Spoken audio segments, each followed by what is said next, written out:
Hi ಅಲ್ವೋ ನಮಸ್ಕಾರ ಸ್ನೇಹಿತರೆ. ಈ ಭಾರ್ಗವಿಯನ್ನು ರಿಲೀಸ್ ಮಾಡಿಸಬೇಕು ಅಂತ ಹೇಳಿ ಶತಾಯ ಗತಾಯ ಅರ್ಜುನ್ ಪ್ರಯತ್ನ ಪಡ್ತಿದ್ದಾರೆ. ಹಾಗಿದ್ರೆ ಏನಾಯಿತು ಏನು ಕಥೆ? ಇತ್ತ ಕಡೆ ಅಪ್ಪ ಜಿ ಪಿನೇ ಜೈಲಿಗೆ ಕಳಿಸ್ಬಿಟ್ರೆ ಅರ್ಜುನ್ ಏನಾಯಿತು ಇದು ಎಲ್ಲವನ್ನ ಕೂಡ ತಿಳ್ಕೊಬೇಕು ಅಂದರೆ ಈಗಲೇ ನಮ್ಮ ಈ ಚಾನಲ್ನ ಸಬ್ಸ್ಕ್ರೈಬ್ ಮಾಡಿ, ಹಾಗೆ ಈ ಒಂದು ವಿಡಿಯೋವನ್ನು ಪೂರ್ತಿಯಾಗಿ ನೋಡುವುದನ್ನು ಯಾವುದೇ ಕಾರಣಕ್ಕೂ ಕೂಡ ಮರಿಬೇಡಿ. ಇಲ್ಲಿ ಭಾರ್ಗವಿಗೆ ನಿಜಕ್ಕೂ ತುಂಬಾ ಬೇಜಾರಿದೆ. ಅದಕ್ಕೆ ಕಾರಣ ಯಾರು ಕೂಡ ಅವಳ ಪರವಾಗಿ ವಾದ ಮಾಡೋಕ್ಕೆ ಬರ್ತಾ ಇಲ್ಲ. ಹಾಗಾಗಿ ಏನು ಮಾಡಬೇಕು ಅಂತ ಭಾರ್ಗವಿಗೆ ತೋಚ್ತಾ ಇಲ್ಲ. ಇತ್ತ ಕಡೆ ಕೋರ್ಟ್ಗೆ ಎಂಟ್ರಿ ಕೊಟ್ಟಿದ್ದಾರೆ. ಎಲ್ಲರೂ ಕೂಡ ಆಲ್ರೆಡಿ ಸಂಖ್ಯಾನ ಪ್ರಿಪೇರ್ಡ್ ಮಾಡಿದ್ದಾರೆ. ಇಲ್ಲಿ ಜಿ ಪಿ ಪಾಟೀಲ್ನ ಅವ್ರಿಗೆ ಏನೇ ಕಟಕಟೆ ಮೇಲೆ ಬಂದು ಕೇಳಿದ್ರು ನಾವು ಏನು ಉತ್ತರ ಹೇಳ್ಕೊಟ್ಟಿದ್ವೋ ಅದನ್ನೇ ಹೇಳಬೇಕು ಅಂತ ಹೇಳಿದ್ದಾರೆ. ಆಕೆ ಕೂಡ ದುಡ್ಡು ಮೋಸ ಮಾಡೋದಿಲ್ಲ, ನೀವು ಹೇಳ್ದಾಗೆ ಮಾಡ್ತೀನಿ ಅಂತ ಕೂಡ ಕೋರ್ಟ್ಗೆ ಬಂದಿದ್ದಾಳೆ. ಡುಪ್ಲಿಕೇಟ್ ಸಂಧ್ಯಾ ಕೂಡ. ತದನಂತರ ಇಲ್ಲಿ ಭಾರ್ಗವಿಯನ್ನು ಕಟಕಟೆ ಮೇಲೆ ನಿಲ್ಲಿಸಲಾಗುತ್ತೆ. ಕಟಕಟೆ ಮೇಲೆ ನಿಂತ ಭಾರ್ಗವಿಯನ್ನು ಜಡ್ಜ್ ಈ ರೀತಿಯಾಗಿ ಲಾಯರ್ ಆಗಿತ್ಕೊಂಡು ಈ ರೀತಿ ಅನ್ಯಾಯ ಮಾಡಿ ಜೈಲಿಗೆ ಹೋಗಿದ್ದೀರಾ, ನಿಮ್ಮನ್ನು ನಿಜಕ್ಕೂ ಕೂಡ ಏನು ಹೇಳಬೇಕು ಅಂತ ಗೊತ್ತಾಗ್ತಿಲ್ಲ, ನಿಮ್ಮ ಪರವಾಗಿ ಯಾರಾದರೂ ವಾದ ಮಾಡೋರಿದ್ದಾರಾ ಅಂತ ಕೇಳಿದಾಗ ಇಲ್ಲ ಅಂತ ಹೇಳ್ತಾರೆ. ಈ ಕಡೆ ರವೀಂದ್ರ ಭಟ್ಕಲ್ ತಲೆ ತಗ್ಸಿ ಕೂತ್ಕೊಂಡಿದ್ದಾರೆ. ಅಂತ ಕಡೆ ಜಿ ಪಿ ಪಾಟೀಲ್ ಮತ್ತು ಅಸಿಸ್ಟೆಂಟ್ ಇಬ್ಬರು ಕೂಡ ಹಾಗೆ ನಗ್ತಾ ಇದ್ದಾರೆ. ಯಾರು ತಾನೇ ವಾದ ಮಾಡೋಕ್ಕೆ ಬರ್ತಾರೆ ಜಿ ಪಿ ಪಾಟೀಲ್ ಮುಂದೆ ಅಂತ ಹೇಳಿ. ಇತ್ತ ಕಡೆ ಜಡ್ಜ್ ಕೂಡ ಹಾಗಿದ್ರೆ ಪಬ್ಲಿಕ್ ಪ್ರಾಸಿಕ್ಯೂಟರ್ನ ಕೋರ್ಟಿಂದ ಕೊಡೋಣ ಅಂತ ಹೇಳಿದಾಗ ನನಗೆ ಯಾರ ಮೇಲೂ ಕೂಡ ನಂಬಿಕೆ ಇಲ್ಲ, ಹಾಗಾಗಿ ನನ್ನ ವಾದವನ್ನು ನಾನೇ ಮಂಡಿಸಬೇಕು ಅಂತ ಅಂದ್ಕೊಂಡಿದ್ದೀನಿ, ಅದಕ್ಕೆ ಅವಕಾಶ ಮಾಡಿಕೊಡ್ಬೇಕು ಮಹಾಸ್ವಾಮಿಗಳೇ ಅಂತ ಹೇಳಿ ಭಾರ್ಗವಿ ಕೇಳಿಕೊಂಡಾಗ ಇತ್ತ ಕಡೆ ಜಿ ಪಿ ಪಾಟೀಲ್ ಅಸಿಸ್ಟೆಂಟ್ ಅವಳ ಕೇಸನ್ನು ಅವಳೇ ವಾದ ಮಾಡ್ತಾಳಂತೆ ಅಂತ ಕೇಕೆ ಹಾಕ್ತಿದ್ದಾರೆ. ತದನಂತರ ಈ ಕಡೆ ಜಡ್ಜ್ ಏನು ಹೇಳಬೇಕು ಅಂತ ಗೊತ್ತಾಗದೆ ಯೋಚನೆ ಮಾಡ್ತಿರ್ತಾರೆ. ಆ ಟೈಮ್ಗೆ ಒಬ್ಬ ಲಾಯರ್ ಬರ್ತಾರೆ. ಲಾಯರ್ ಬಂದದ್ದ ಪಿಟಿಷನನ್ನು ಜಡ್ಜ್ಗೆ ಕೊಟ್ಟು ಹೋಗ್ತಾರೆ.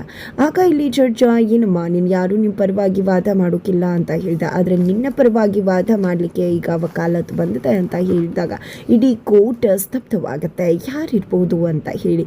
ಹಾಗಿದ್ರೆ ಯಾರು ಅದು ಅಂತ ಹೇಳಿ ಭಾರ್ಗವಿ ತುಂಬ ಕುತೂಹಲದಿಂದ ಕೇಳ್ತಿದ್ದಾರೆ. ತದನಂತರ ಅತ್ತ ಕಡೆ ರವೀಂದ್ರ ಅವ್ರು ಕೂಡ ಯಾರಪ್ಪ ನಾನು ಎಲ್ಲ ಕೋರ್ಟ್ಗೆ ಎಲ್ಲ ಲಾಯರ್ ಆಫೀಸ್ಗೆ ಹೋಗಿ ಎಲ್ಲರನ್ನ ಕೂಡ ಕೇಳ್ಕೊಂಡೆ, ಯಾರೂ ಕೂಡ ಬರೋಕ್ಕೆ ಒಪ್ಕೊಳ್ಳಿಲ್ಲ, ಅಂಥದ್ರಲ್ಲಿ ಇವಾಗ ಯಾರು ಬರ್ತಿರೋದು, ಯಾರಿರ್ಬೋದು ಮಹಾಶ್ರಯ ಅಂತ ಹೇಳಿ ವೆಯ್ಟ್ ಮಾಡ್ತಿದ್ರೆ ಈ ಕಡೆ ಜಿ ಪಿ ಪಾಟೀಲ್ ಕೂಡ ತುಂಬ ಕುತೂಹಲದಿಂದ ಯಾರದು ಅಂತ ಅನ್ಕೋತಿದ್ದಾರೆ. ಅದರ ನಡುವೆ ಇಲ್ಲಿ ಜಡ್ಜ್ ಅರ್ಜುನ್ ಜಯಪ್ರಕಾಶ್ ಪಾಟೀಲ್ ಅನ್ನೋ ಹೆಸರನ್ನವರು ಇಲ್ಲಿ ಬರ್ತಿರೋದು, ಅವರೇ ಪಿಟಿಷನ್ ಹಾಕಿರೋದು ಅಂದಾಗ ಭಾರ್ಗವಿ ಶಾಕ್ ಆಗ್ತಾಳೆ. ಜಿ ಪಿ ಪಾಟೀಲ್ಗೆ ದೊಡ್ಡ ಶಾಕ್ ಆಗುತ್ತೆ, ಬಿಕಾಸ್ ಅವರ ಮಗನೇ ಅಲ್ಲಿಗೆ ಎಂಟ್ರಿ ಕೊಡ್ತಿರೋದು. ಇತ್ತ ಕಡೆ ಅರ್ಜುನ್ ಜಯಪ್ರಕಾಶ್ ಪಾಟೀಲ್ ಅಂತ ಜಡ್ಜ್ ಅನೌನ್ಸ್ ಮಾಡ್ತಿದ್ದಾಗೆ ಫೈಲ್ ತಗೊಂಡು ಅಲ್ಲಿಗೆ ಲಾಯರ್ ಆಗಿ ಅರ್ಜುನ್ ಎಂಟ್ರಿ ಕೊಡ್ತಾರೆ. ಅರ್ಜುನ್ ಎಂಟ್ರಿ ಕೊಟ್ಟಿದ್ದೆ ಇಲ್ಲಿ ಜಿ ಪಿ ಪಾಟೀಲ್ ನಿಂತಿದ್ದೆ ತನ್ನ ಮಗನನ್ನೇ ನೋಡ್ತಿದ್ದಾರೆ. ತನ್ನ ಮಗ ತನ್ನ ವಿರುದ್ಧ ಬಂದಿದ್ದಾನೆ ಅನ್ನೋಕ್ಕಿಂತ ತನ್ನ ಮಗ ಲಾಯರ್ ಆಗಿ ಬಂದಿದ್ದಾನೆ ಅನ್ನೋ ಖುಷಿನೇ ಇಲ್ಲಿ ಜಿ ಪಿ ಪಾಟೀಲ್ ಮುಖದಲ್ಲಿ ಜಾಸ್ತಿ ಕಾಣಿಸ್ತಾ ಇದೆ. ತದನಂತರ ತನ್ನ ಮಗನೇ ನೋಡಿ ಕಣ್ ತುಂಬ್ಕೂತಿದ್ದಾರೆ. ನಂತರ ಇಲ್ಲಿ ನಾನು ಲಾಯರ್ ಹಾಗೆ ಭಾರ್ಗವಿಯವರ ಪರ ವಾದ ಮಂಡಿಸ್ತೀನಿ ಅಂತ ಹೇಳಿ ಜಡ್ಜ್ಗೆ ಕೊಡ್ತಾರೆ. ನಂತರ ಇಲ್ಲಿ ಅರ್ಜುನ್ ಭಾರ್ಗವಿಯವರು ಒಂದು ಹೆಣ್ಣಿನ ಪರವಾಗಿ ನಿಂತು ಬಡ ಹೆಣ್ಮಗಳಿಗೆ ನ್ಯಾಯ ಕೊಡಿಸ್ಬೇಕು ಅಂತ ಹೇಳಿ ಸಾಕಷ್ಟು ಕಷ್ಟಪಟ್ಟು ಈ ಒಂದು ಕೇಸನ್ನು ತೆಗೆದುಕೊಂಡು ಬಂದರು. ಆದರೆ ಈ ಒಂದು ಕೇಸಿಂದಾನೇ ಅವರು ಜೈಲಿಗೆ ಹೋಗುವಂಥ ಪರಿಸ್ಥಿತಿ ಬಂದದ. ನಿಜಕ್ಕೂ ಕೂಡ ಪ್ರತಿಯೊಬ್ಬರಿಗೂ ಈ ಒಂದು ಕೋರ್ಟನ್ನು ಒಂದು ಎಲ್ಲರಿಗೂ ಕೂಡ ಇಟ್ಟಿರ್ತಕ್ಕಂಥ ವಿಷಯ ಆಗಿರಬೇಕು.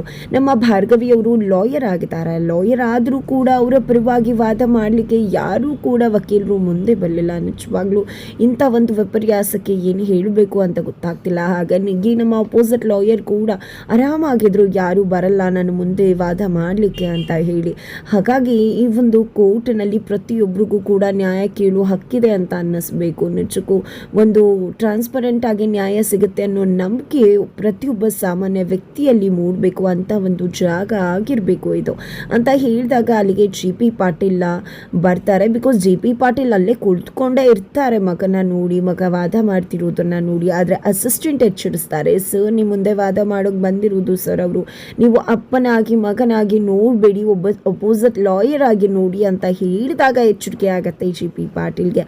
ನಾನು ಅಪೋಸ್ ಮಾಡ್ತೀನಿ, ಇದು ಒಂದು ಕೋರ್ಟ್, ಎಮೋಷನ್ಸ್ನೆಲ್ಲ ನೋಡಿ ನೋಡಿಕೊಂಡು ಏನೂ ಕೂಡ ಮಾಡೋಕ್ಕಾಗಲ್ಲ, ಯಾವ ಎಮೋಷನ್ಸ್ ಕೂಡ ಇಲ್ಲಿ ನಡೆಯಲ್ಲ, ಏನೇ ಇದ್ರೂ ಸಾಕ್ಷಿ ಆಧಾರಗಳು ಪುರಾವೆಗಳು ಇರಬೇಕು ಅಂತ ಹೇಳಿ ಇಲ್ಲಿ JP ಪಾಟೀಲ್ ಹೇಳ್ತಾರೆ.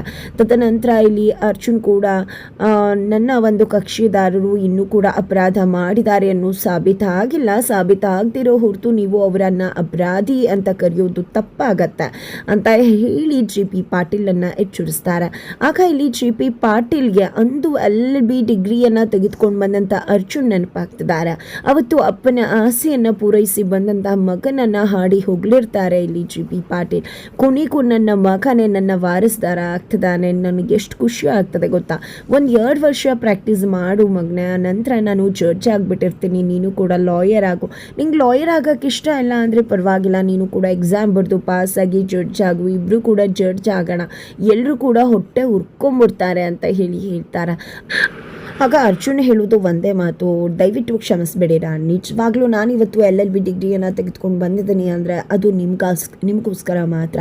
ನಿಮ್ಮ ಆಸೆಯನ್ನು ಕಾರಣಕ್ಕೆ ನನಗೆ LLB ಓದಿದ್ದು. ನನಗೆ ಈ ಒಂದು ಫೀಲ್ಡಲ್ಲಿ ಯಾವುದೇ ರೀತಿಯ ಇಂಟ್ರೆಸ್ಟ್ ಕೂಡ ಇಲ್ಲ, ನನಗೇನೇ ಇದ್ರೂ ಕೂಡ ಬಿಸ್ನೆಸ್ ಮಾಡಬೇಕು ಅನ್ನೋ ಆಸೆ ಇದೆ ಅಂತ ಹೇಳ್ತಾರೆ. ಯಾವುದೇ ಕಾರಣಕ್ಕೂ ಅದು ಸಾಧ್ಯ ಇಲ್ಲ, ನೀನು ಲಾಯರೇ ಆಗಬೇಕು ಅಂತ ಹೇಳಿ JP ಪಾಟೀಲ್ ಪಟ್ಟಿಟ್ಕೊಂಡು ಕೂತ್ಕೋತಾರೆ.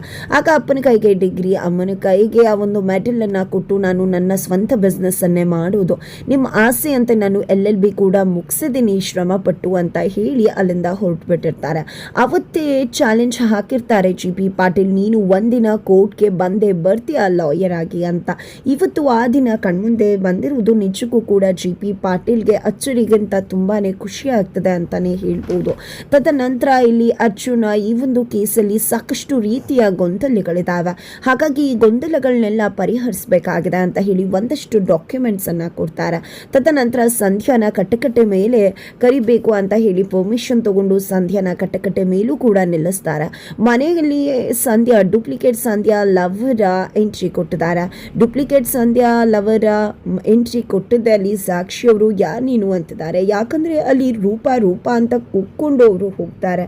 ರೂಪ ಇಲ್ವಾ ಅಂದಾಗ ಯಾವ ರೂಪನೂ ಇಲ್ಲ, ಏನೂ ಇಲ್ಲ ಅಂತ ಸಾಕ್ಷಿಯವರು ಹೇಳ್ತಿದ್ದಾಗೆ ಬೃಂದ ಹೋಗಿದ್ದೆ, ಇವರು ನನ್ನ ಫ್ರೆಂಡಿನ ಗಂಡ ಅಂತ ಹೇಳ್ತಾರೆ. ಸಾಕ್ಷಿಯವ್ರಿಗೆ ಅಚ್ಚರಿ ಆಗುತ್ತೆ, ಇಂಥವ್ರನ್ನೆಲ್ಲ ಫ್ರೆಂಡ್ಶಿಪ್ ಇಟ್ಕೊಂಡಿದ್ಯಾ ಅಂತ ಹೇಳಿ. ನಂತರ ಇಲ್ಲಿ ಅವರನ್ನು ಹೊರಗಡೆ ಕರ್ಕೊಂಡು ಹೋಗಿದ್ದೆ, ನೀನು ಯಾಕೆ ಇಲ್ಲಿಗೆ ಬಂದಿದ್ಯಾ ಅಂತೆಲ್ಲ ಪ್ರಶ್ನೆ ಮಾಡ್ತಿದ್ದೆ. ಎಲ್ಲಿ ನನ್ನ ರೂಪ ಅಂದಾಗ ಕೋರ್ಟಿಗೆ ಕರ್ಕೊಂಡು ಹೋಗಿದ್ದಾರೆ ಅವಳನ್ನು ಅಂತ ಬೃಂದ ಹೇಳ್ತಾರೆ. ಹೌದಾ, ಸತ್ತಿರುವ ಸಂಧ್ಯಾ ಥರನೇ ಇದ್ದಾಳೆ ರೂಪ ಅನ್ನೋ ಕಾರಣಕ್ಕಲ್ವಾ ಅವಳನ್ನು ಕರ್ಕೊಂಡು ಬಂದಿರೋದು ನೀವು.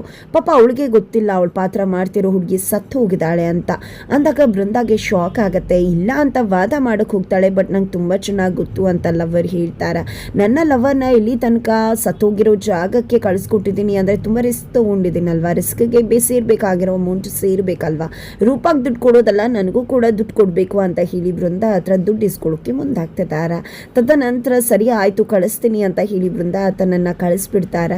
ಈ ಕಡೆ ಬೃಂದಾಗೆ ಭಯ ಶುರುವಾಗಿದೆ. ಆತ ಕಡೆ ಕಟಕಟೆ ಮೇಲೆ ಸಂಧ್ಯಾ ಬಂದು ನಿಂತಿದ್ದೆ ಅರ್ಜುನ್ನ ನಿಮ್ಮನ್ನ ನಾಟಕ ಮಾಡಬೇಕು, ವಿಕ್ಕಿಗೆ ಬ್ಲಾಕ್ ಮೇಲ್ ಮಾಡಬೇಕು ಅಂತ ಹೇಳಿಕೊಟ್ಟಿದ್ದು ಭಾರ್ಗವಿಯವರಲ್ವಾ ಅಂತ ಕೇಳಿದ್ರೆ ಹೌದು ಅಂತ ಹೇಳ್ತಿದ್ದಾರೆ. ಹಾಗಿದ್ರೆ ಅವತ್ತು ನೀವು ಸತ್ತು ಹೋಗಿದ್ದೀರಾ ಅನ್ನೋ ರೀತಿಯಲ್ಲಿ ನಾಟಕ ಮಾಡಿದಾಗ ಅವತ್ತು DNA ಒಂದು ಸ್ಯಾಂಪಲನ್ನು ತೆಗೆದುಕೊಂಡಿದ್ದಾರೆ. ಆ ಒಂದು DNA ಸ್ಯಾಂಪಲ್ ಸಂಧ್ಯಾದು ಆಗಿರೋದ್ರಿಂದ ಈ ಸಂಧ್ಯಾ ಸ್ಯಾಂಪಲ್ ಆ ಸಂಧ್ಯಾ ಜೊತೆ ಇದು ಸ್ಯಾಂಪಲ್ ಎರಡು ಕೂಡ ಮ್ಯಾಚ್ ಆಗಬೇಕಾಗಿದೆ. ಹಾಗಾಗಿ DNA ಟೆಸ್ಟನ್ನು ಮಾಡಬೇಕು ಅಂತ ಕೇಳ್ಕೊತೀನಿ ಅಂತ ಅರ್ಜುನ್ ತನ್ನ ಅಹವಾಲನ್ನು ಜಡ್ಜ್ ಮುಂದಿಟ್ಟಿದ್ದಾರೆ. ಈ ಕಡೆ JP ಪಾಟೀಲ್ ಸಂಧ್ಯಾಗೆ ನಡ್ಕ ಶುರುವಾಗಿದೆ. ಕೊನೆಗೂ DNA ರಿಪೋರ್ಟ್ ಹೊರ ಬಂದರೆ ಖಂಡಿತ ಇಲ್ಲಿ JP ಪಾಟೀಲ್ ಸಂಧ್ಯಾಗೆ ಜೈಲು ಕಟ್ಟಿಟ್ಟ ಬುತ್ತಿ. ಅಪ್ಪನನ್ನೇ ಜೈಲು ಕಳಿಸಿದ ಕೀರ್ತಿ ನಿಜಕ್ಕೂ ಕೂಡ ಅರ್ಜುನ್ಗೆ ಸಿಗತ್ತೆ. ಹೆಂಡತಿಯ ಬಿಡುಗಡೆಗಾಗಿ ಅಪ್ಪನನ್ನೇ ಜೈಲು ಕಳಿಸ್ತಾರೆ ಅರ್ಜುನ್. ಏನಾಗತ್ತೆ ತಿಳ್ಕೋಬೇಕು ಅಂದರೆ ಮುಂದಿನ ವಿಡಿಯೋಗೆ ವೇಟ್ ಮಾಡೋದನ್ನು ಮರಿ.